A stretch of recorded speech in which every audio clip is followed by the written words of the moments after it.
Hi, everyone. Today we're going to be talking about how you can resend appointments from Hi Rasmus to Lumary. So, for some reason, there was a mistake on a session or a session note, and it needs to be resent over. You're going to make sure that you want to follow this process. Only certain people within an organization are going to be able to do the things that I show you today.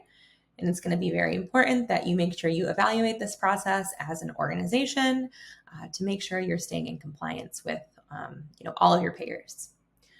So what you'll need to first do is you'll need to go into your session in Lumary, and you're going to want to undo your session completion. We need to put this back into scheduled. This is not going to work if there's already been a billing item that has been worked on. So if that billing item is not new, if it has already been worked on, then you will not be able to do this.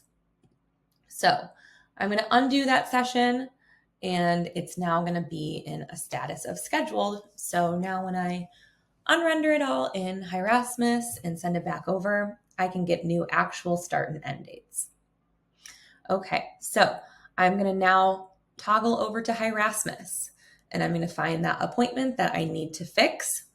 It's going to be this one from yesterday, and I'm going to go in, and the first thing I have to do is I have to unrender the activity. Again, only certain people with certain privileges can do this.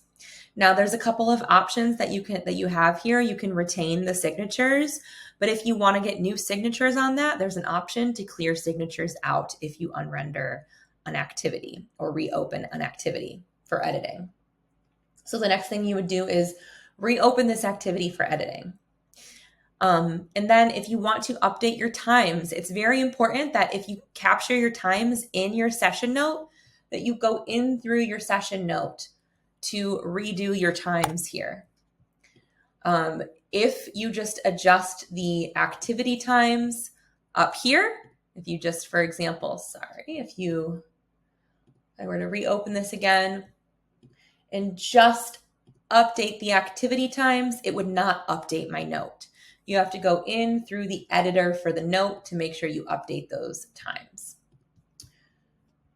All right, so I have now unrendered, reopened, made the changes that I need to make, and we're doing this because it hasn't been billed yet. And so now I'm sending it over to Lumary, where that appointment will recomplete for me with my new times. So if I go back to this client's schedule, this was scheduled. Now it's been sent. So if I refresh it one more time, now it's completed again with my new actual start and actual end dates that I have updated from Hi Rasmus. And it will have the new note there and everything as well.